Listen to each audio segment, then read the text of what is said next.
जी, अस्सलाम वालेकुम। अच्छा, बहुत लोग पूछ रहे हैं कि एसी लगाते हैं तो एसी पावर ज़्यादा ले रहा होता है, 1.5 टन का एसी लगा लें या 1 टन का एसी लगा लें, तो शुरू में बहुत ज़्यादा एम्पेयर ले रहा है, लेकिन बाद में पता चलता है 1 आध महीने के बाद जब आप टाइम स्पेंड करते हैं ब्रांड न्यू एसी के साथ, तो पता चलता है कि वो पावर यानी आपके बिल में कोई ख़ास फ़र्क नहीं पड़ा। तो उसमें बहुत सारे इश्यूज़ हैं और कुछ आप कंज़्यूमर के एंड पे भी मिस्टेक है।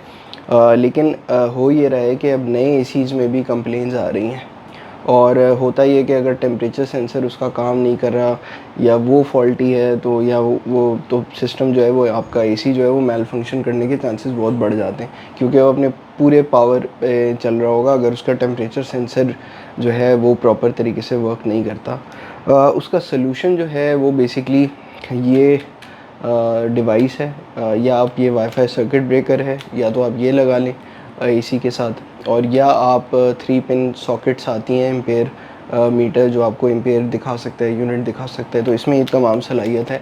ये ज़्यादा बेहतर इसलिए मैं इसको बेहतर कहता हूँ क्योंकि इसमें अंडर वोल्टेज, ओवर वोल्टेज, बहुत सारे इसमें सेफ्टी प्रोटोकॉल्स हैं, तो आपके एसी को अगर कोई इस तरह का कोई सर्ज आता है तो उससे भी ये सर्किट बचा सकता है। तो तकरीबन 4000 रुपये का होता है ये। लेकिन ये डिवाइस बहुत काम की है। एक तो ये कि आप अपने मोबाइल से इसको कनेक्ट कर सकते हैं और एसी के कितने यूनिट्स उसने कंज्यूम किए हैं, कितनी पावर उसने ली है, वो सारी ये चीज़ें बता सकता है। तो इस तरह की डिवाइस में ज़रूर इन्वेस्ट करें, चाहे आपका पुराना एसी हो। ख़ास तौर पे जो ब्रांड न्यू एसीज़ लोग परचेज़ कर रहे हैं, उनके लिए मैं लाज़मी कहूँगा कि प्लीज़ अपने एसी के इन्वर्टर एसीज़ के साथ इस तरह की कोई डिवाइस इंस्टॉल करें, ताकि आप उसको कॉन्स्टेंटली मॉनिटर कर सकें। और अगर आपका एसी बाद में कभी जाके लीकेज या इस तरह का भी कोई लीक का या कोई प्रॉब्लम आता है, तो आपको उसकी पावर से भी पता चल जाएगा कि उसमें इशू है, क्योंकि एक इन्वर्टर एसी के स्टैंडर्ड 1 एम्पेयर्स हैं। अगर आप उसको 26-27 पे चलाएंगे तो तकरीबन 2 से 4 एम्पेयर के बीच में रन करता है, डिपेंडिंग ऑन द टेम्परेचर।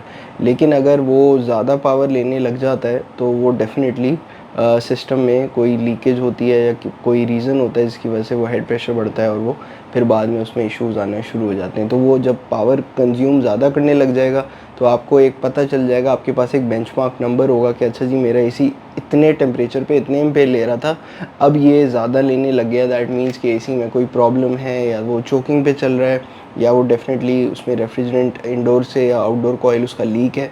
तो वो आपको इस तरह की ही डिवाइस बता सकती है। तो लिहाजा इस तरह की डिवाइसेस में प्लीज़ इन्वेस्ट करें। और अभी हम कराची में जो हम इंस्टॉलेशंस अब कर रहे हैं, तो ये as a add on service के तौर पे हम अब ये सिस्टम्स इंस्टॉल करते हैं इन्वर्टर एसीज़ के साथ।